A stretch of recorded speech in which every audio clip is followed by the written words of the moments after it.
Om Swastiastu. Perkenalkan, nama saya Iwayan Gasina Putra dari kelas A2 dengan NIM akhir 086. Di sini saya akan mempresentasikan tugas metode penelitian dengan topik pembahasan pemrograman arsitektur.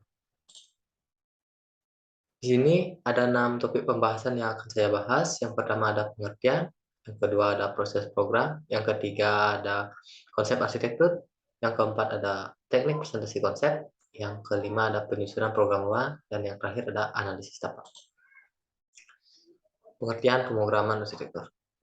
Menurut Cherry, 1999, pembuatan program arsitektur adalah proses penelitian dan pembuatan keputusan terkait permasalahan yang harus diselesaikan melalui rancangan. Menurut Pena and Parsal 2012 berpendapat bahwa pembuatan program arsitektur adalah pencarian masalah atau problem solving. Sementara Durek 1993 menyatakan bahwa pembuatan program arsitektur adalah proses pengumpulan informasi, analisis, dan pembuatan rekomendasi untuk keberhasilan rancangan. Yang selanjutnya ada proses program. Proses program merupakan proses untuk menciptakan atau membuat proyek baru. Konsep desain bisa tercapai melalui beberapa tahap, baik itu berwujud sebuah gambar maupun objek nyata. Proses program dalam dunia arsitektur ini dapat diwujudkan baik dari segi desain interior maupun desain interior. Proses program lahir sebagai jawaban atas deskripsi fungsi dengan tujuan dari sebuah bangunan arsitektur. Dari konsep desain ini akan melahirkan lagi sebuah desain nyata yang diliputi oleh prinsip-prinsip desain dalam arsitektur, yaitu keseimbangan, irama, focal point, skala, proporsi, urutan-urutan, dan unity atau kesatuan.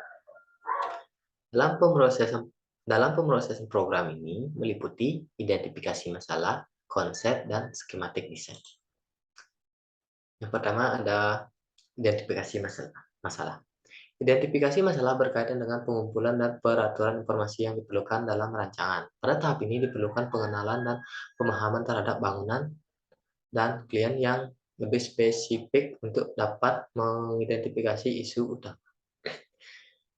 Yang kedua ada konsep. Konsep merupakan gagasan yang telah disederhanakan menjadi permasalahan arsitektonis formal. Pada tahap ini, arsitek menyatakan masalah umum. Arsitek menanggapi sebuah kebutuhan desain dengan menerjemahkan ide-ide yang abstrak menjadi rancangan bangunan yang bisa terwujud. Yang terakhir ada skematik desain. Desain skematik adalah proses yang dilakukan arsitek dengan menyajikan gambar-gambar sketsa bangunan, baik manual maupun digital, untuk memperlihatkan bahwa arsitek benar-benar telah memahami arahan dan keinginan klien, yang berkaitan dengan fungsi dan estetika bentuk dari bangunan tersebut.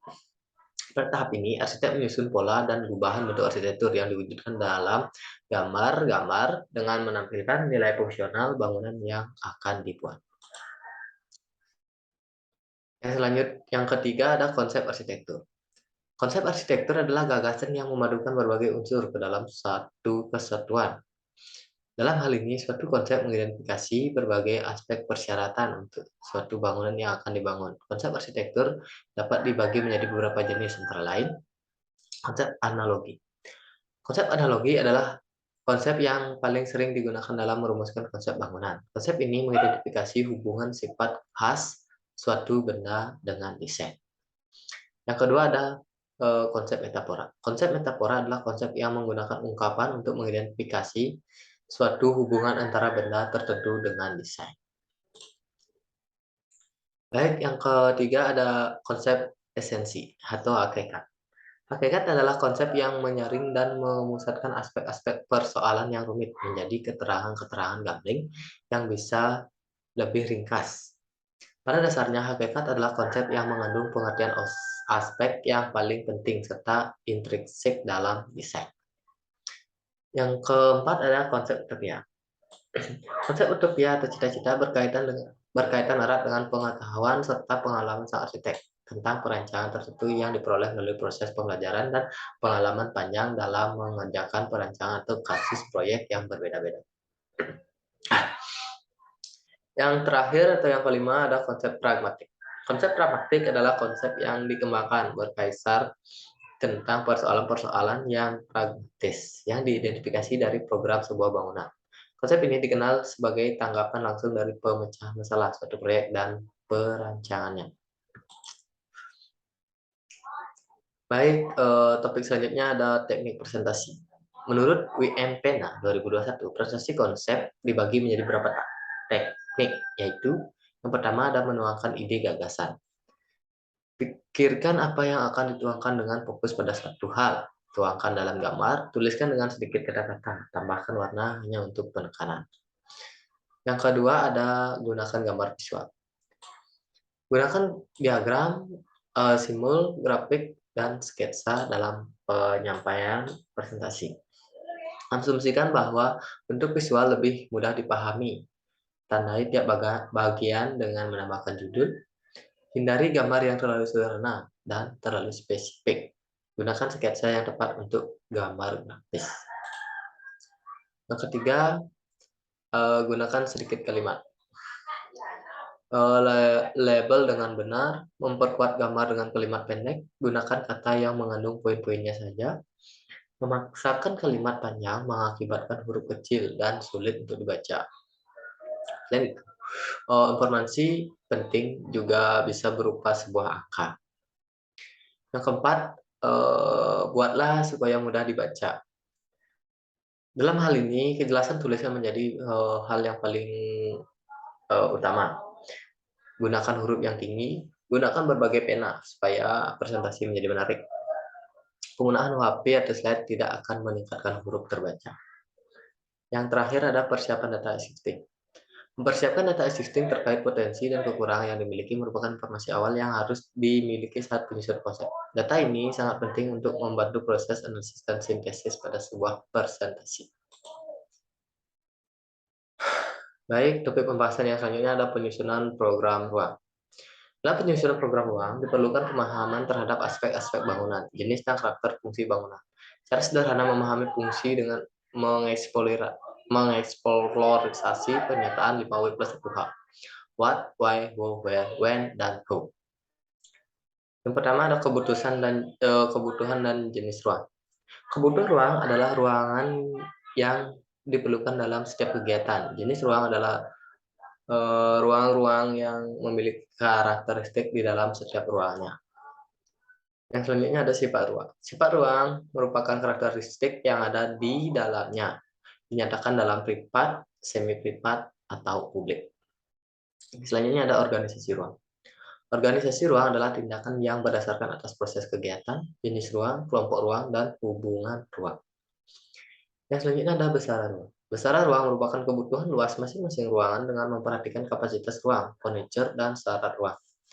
Yang selanjutnya ada sirkulasi ruang. Sirkulasi ruang adalah alur pergerakan dari seluruh kegiatan yang ada dalam bangunan tersebut. Sirkulasi ruang mempertimbangkan 3 komponen, yaitu manusia, barang, dan kendaraan. Baik, poin pembahasan yang terakhir adalah analisis tapak. Analisis tapak merupakan analisis yang digunakan dalam suatu perancangan agar mendapatkan lokasi yang sesuai dengan kebutuhan pengguna bangunan. Dalam hal ini, terdapat 4 hal yang harus diperhatikan dalam penganalisisan tapak, antara lain perhitungan kebutuhan ruang. Untuk mendapatkan perhitungan kebutuhan site. Untuk mendapatkan perhitungan kebutuhan site, berdasarkan atas total kebutuhan ruang, bangunan ditambah dengan koefisien dasar bangunan. Untuk bangunan yang berlantai 1 biasanya dinyatakan dalam persen, misal KDB sama dengan 50%. Untuk koefisien lantai 1 bangunan KLB, untuk bangunan yang lebih dari 1 lantai biasanya dinyatakan dalam angka, misalnya KLB sama dengan 1. Untuk mencari KDB bisa dilihat pada tabel yang ada di bawah.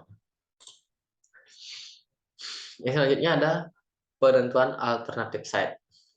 Penentuan alternatif site adalah beberapa site yang terletak pada kawasan atau wilayah yang sama, yang memiliki potensi yang sesuai dibutuhkan oleh fungsi yang akan dirancang. Parameter atau kriteria penentuan alternatif site bergantung pada kebutuhan dan kepentingan fungsi yang akan dirancang. Masing-masing fungsi memiliki spesifikasi, memiliki kriteria yang berbeda. Selanjutnya ada penetapan site. Dalam hal ini sangat bergantung pada penentuan alternatif site yang akan dipilih, digunakan, atau dimanfaatkan. Penentuan site yang terpilih didahului dengan menyusun kriteria pemilihan yang diinginkan.